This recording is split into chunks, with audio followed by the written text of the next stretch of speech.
Hi everyone, my name is Emily Horner, and for my digital resource, I'm going to be doing No Red Ink, which focuses on improving a student's grammar, punctuation, and overall writing skills. I'm going to be working at Pioneer High School, which is in Woodland, and it's going to be focused in a high school English class. The reason I like this is because I was unfamiliar with it and I already saw it used in my long term, so I wanted to make sure that I had more expertise in it. As I did research, I also noticed that the first step was to make an account. And once you make an account as a teacher, you can still access the website as if you were a student.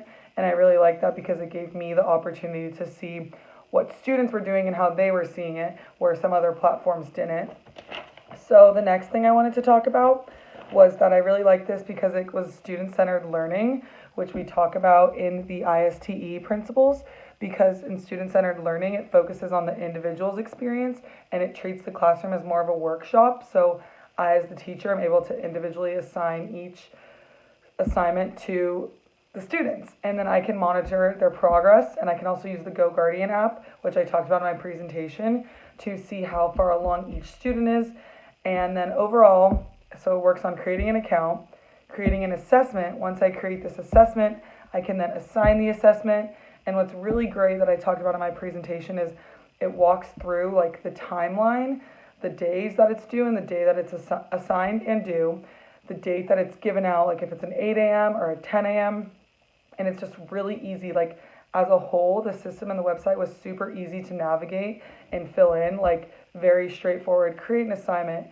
Here's how to assign it. Here's how to get the data from it. And that's what I really liked, because moving forward, the data is really beneficial for me if I assign something at the start of the unit to see what I need to work on throughout the unit. This differed from me learning it myself than if I was to teach it, because it was actually really easy to navigate the website as a whole. It was really easy to like find resources online for other teachers. I used a lot of YouTube videos from previous experience, and also it was really nice because as they talk about in the reading, for flipped classroom, like it's nice that the students are active learners and active participants, and I think this is beneficial because it also draws on the students being interactive and also learning from their interests, which is kind of like the instant gratification. They do something that they like, and it ties with movies that they like.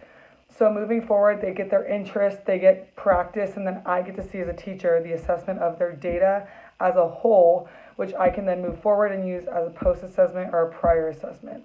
But overall, I also like just that it implemented the idea of a flipped classroom. So thanks for watching.